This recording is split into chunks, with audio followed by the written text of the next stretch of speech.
Milovan Glišić. Sigurna većina. San jednog ministra. Sednica ministarska trajala je do neko doba noći.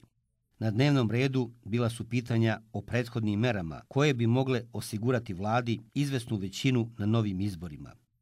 Kad je gospodin ministar došao u svoj stan, pa ušao u svoju spavaću sobu i kresnuo žižicu te zapalio sveću, video je da mu sahat pokazuje 11,5. Gle, koje je već doba, reče on svlačeći se polagano. Blizu ponoć.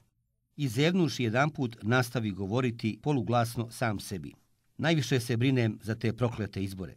Istina, postarali smo se da ponamještamo svoje ljude po narodu, ali to je sve još malo.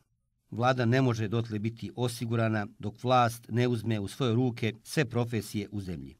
Tu gospodin ministar duhnu na sveću te je ugasi, pa ovako već svučen sede na krevet, zevnu žestoko i nastavi. Škole nam u tom već odavno idu na ruku. Sve od reda liferuju činovnike, ljude zavisne od vlade. I gospodina ministra poče osvajati dremež.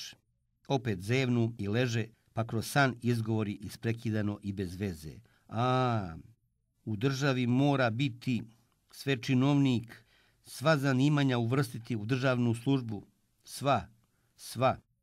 I gospodin ministar, umoran od velikog i teškog posla, zaspa kao zaklan. Na jedan mah du na vratima, lupa neko goropadno. Gospodin ministar džipi iz kreveta, protrlja malo oči pa viknu. Ko je? Ja sam. Ko si ti?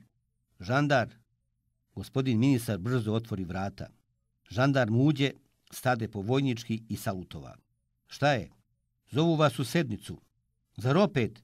Ta nema ni po sakata kako smo izišli, a znaš li zašto je sazvana sednica? Ne znam. Poslaše me da vas zovnem. Svi su tamo, čekaju vas. Dobro, idi. Žandar opet salutova, okrete se vojnički i ode.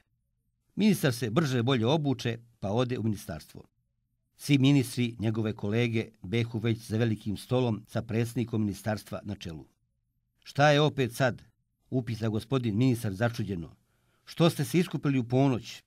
Pa da naredimo izbore, odgovori mu predsjednik ministarstva. Za kad? Za sutra, krajnje je već vreme. Kakve izbore Bog s vama? Zar ne vidite da još nismo ni upola gotovi sa prethodnim merama? Nismo, da. A otkud jesmo? Nismo još namjestili po unutrašnjosti ni četvrtinu svojih ljudi, a kamoli što drugo. Da si ti živ i zdrav, reče mu jedan od kolega. To je već sve davno završeno. Ako ne veruješ, evo ti zvaničnih novina, pa se uveri. I gospodin ministar uzeo od svoga kolege zvanične novine. Jedan kolosalan broj štampan sitnim slovima na 200 punih tabaka. Metnu novine, preda se na sto i pogleda u službeni deo. Odmah na čelu toga dela beše naštampan ovakav ukaz. Na predlog našeg ministra tih i tih poslova postavljamo Ivka Ivkovića, privremenog popa 9. klase parohije Divljačke, za privremenog kelnera iste klase u gostionici kod 3 keca u Šapcu. Lazu Lazića, galanterista 4. klase u Esnafu Beogradskom, za izvanrednog šlosera 3. klase u Esnafu Niškom. Kostu Kostića, stolara 2. klase u Esnafu Valjevskom, za mutavdžiju iste klase u Esnafu Vranjskom, svu trojicu po potrebi službe. Jašu Jašića, šnajdera 1. klase u Esnafu Čačanskom, za izvanrednog pandura iste klase u Negotinskim vinogradima, a da vrši dužnost papudžije 2. klase u Esnafu Jagodinskom. Mišu Mišića, seljaka 2. klase sela Parcana, za seljaka 1. klase sela Višnjice. Jocu Jocića, izvanrednog seljaka 3. klase sela Stublina, za seljaka 2. klase sela Ropečeva, a da vrši dužnost seljaka iste klase u Velikoj Ivanči i da zbira letinu simanja istoga. Niku Nikića, šustera 5. klase u Esnafu Beogradskom, za izvanrednog kočijaša 3. klase za varoš Smederevo i da vrši dužnost Amalina iste klase za varoš Niš i da primi zaradu iz zarade istoga.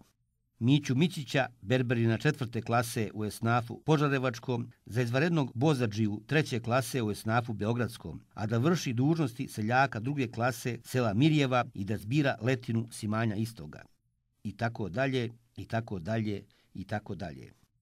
U prvi mah ogledaše se na ministrovom licu čuđenje i nedoumica, pa zatim prijatno iznenađenje, pa sve veća i veća radost. Na jedan mah sav ustrepta od miline. Poče žurno i grozničavo prevrtati listove. Uka se otego s kraja do na kraj svih 200 tabaka. Gospodinu ministru udariše suze od radosti.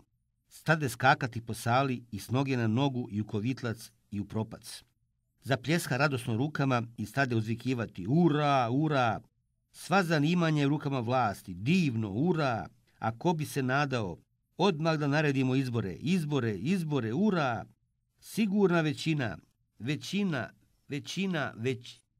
Na jedan mah, bup, trže se.